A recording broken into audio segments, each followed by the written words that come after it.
sort of dialogue among all the elements of our world that is going on.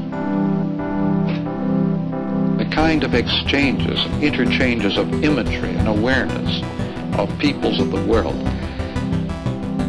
This is the pattern, I think. Instead of locating people, for example, in a particular space, they will be moved to Germany or China, or they could be moved by circuitry.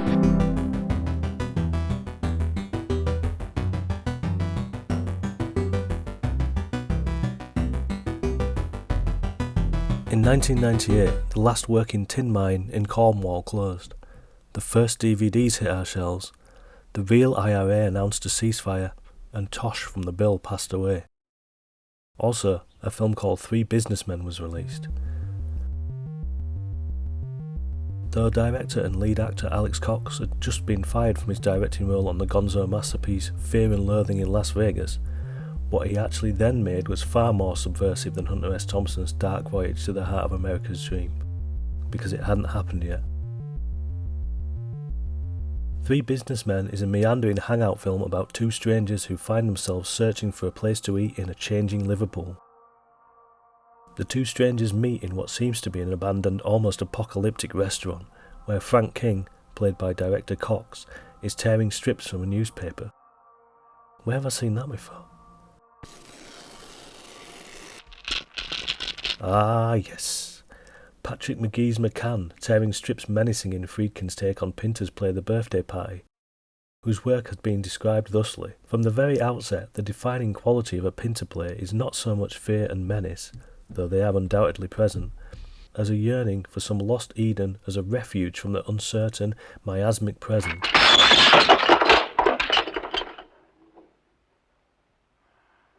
Could the same be said of Three Businessmen? I'd say yes, but how much of that yes is yearning for that Eden itself? We're going to attack here, take over the radio station, broadcast it all over the world. But if we go in there, we can kill Keith Chegwin on the way. Good idea. Yes. I also have. You're like your I have no brother. Didn't quite equal James Bond, and it was a bit fake, so I'll give it cheesy 4.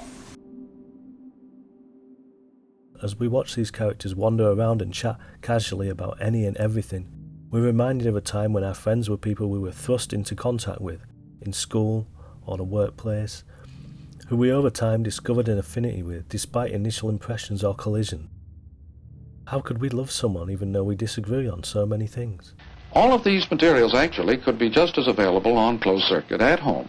But they can't though, can they, Marshall? Because the friends we make at home are paired like the couples on Married at First Sight, based on algorithms and metrics which discount the randomness of humanity, how there are no patterns in human connection, which is why only one couple in the UK run of Married at First Sight is still married, despite every expert agreeing that they were a perfect match. It still doesn't work. But we still have this obsessional, compulsive drive to fit into patterns, to fit into classifications, which says our consciousness can be commercialised.